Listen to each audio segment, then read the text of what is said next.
So yun guys, magsisimula kaming magbubong. So yung gutter na kinakabit natin 18 cut Banawi type. Yan guys. So ang ginagawa natin dito guys, dinugdugtong na natin kagad para diretso siya. Ayan, so bali nakadugtong na yan.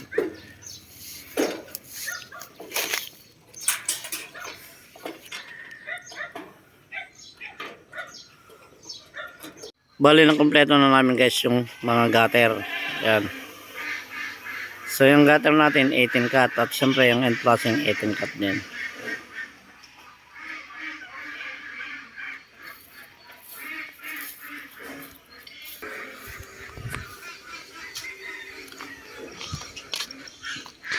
Bali nalagyan na rin pala namin guys ng yero to.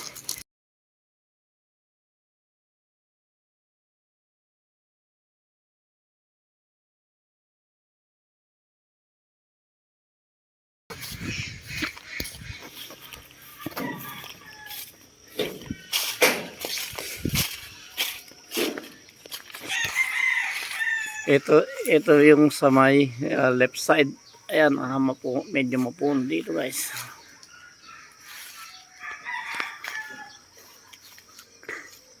Apat na downspout yung inilagay natin. Bali yung papasok dyan na yung tres na PVC. So pag naglalagay tayo ng mga downspout, kailangan guys nakatapat sa mga poste. Ayan, nakatapat sa mga poste yung mga downspout natin para magandang tingnan. Kasi hindi pwede guys na dyan sa gumitna. Kailangan tumapat siya sa may poste para pag nilagyan ng PVC maganda siyang titingnan. Dito siya tatama sa mga poste. Ayan.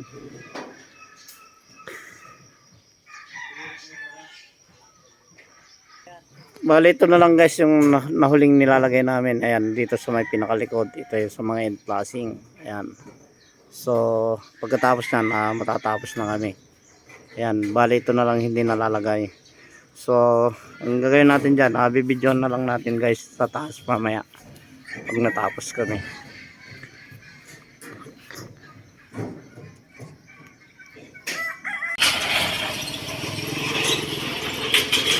Mga wall flashing natin guys, ayan na naka-grinder sa may wall.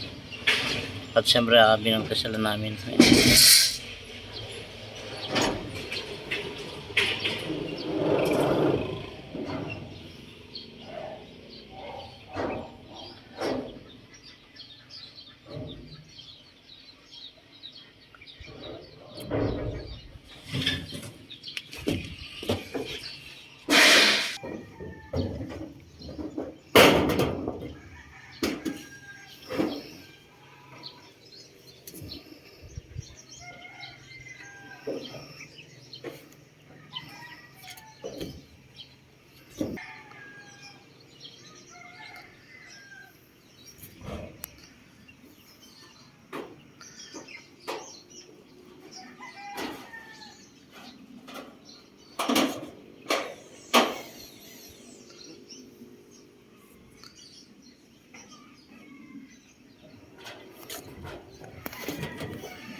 Ito na. So yung mga dugtungan na lang ng flashing ang hindi na re-rebit pa yan.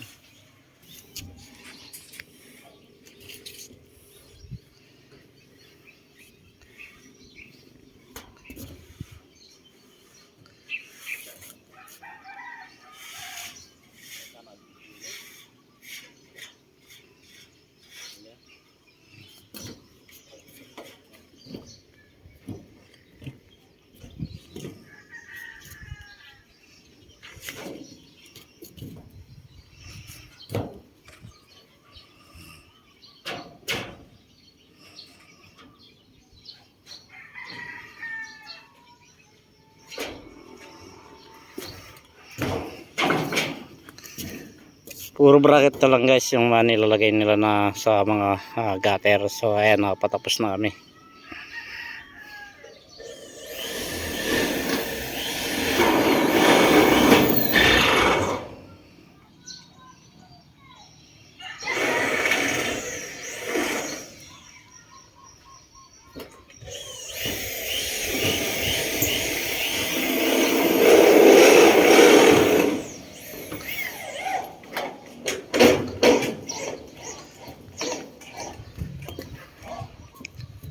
Kung mapapansin nyo guys, may palit tayo dito for safety lang to. Ayan po. So nagbubong kami kasi madulas. So ayan na lang guys, patapos na to yung ginagawa namin.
So bali ito yung pinakalikod ng kabayan guys.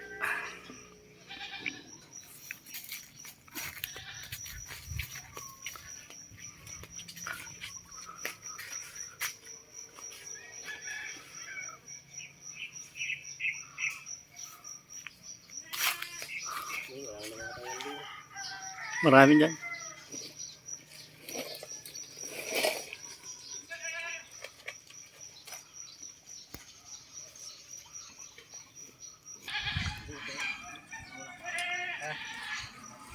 Sana yung dalawa ko. Wala na yung mga bakal dito.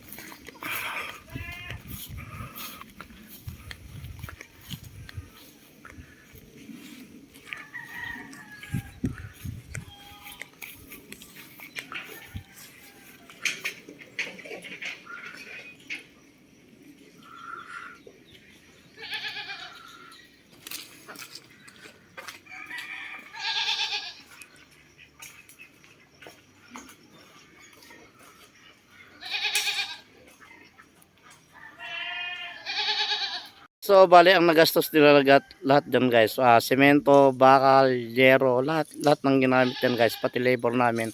Almost 200,000 yung nagamit nila dyan, lahat.